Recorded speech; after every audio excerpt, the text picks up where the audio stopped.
पहुँचा तुझे भी सलाम। সুবহান আল্লাহ সুবহান আল্লাহ সুবহান रे খুব আসুন সুবহান করেন লোকের শুনবো হবে না কয়দিন এবার কয়া অন্য বুঝি উঠাই দিয়া আমরা যে একটা হামার উঠলে আমার নবীর যুগে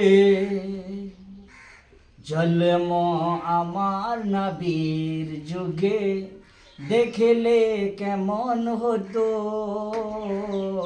জন্ম আমার নবীর যুগে দেখলে কেমন হতো।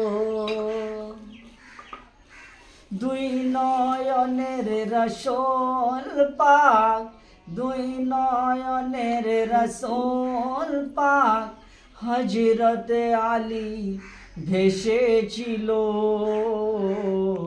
বেলালের মধুর আজান শুনলে কেমন হতো। দুই নয়নের রসুল পাক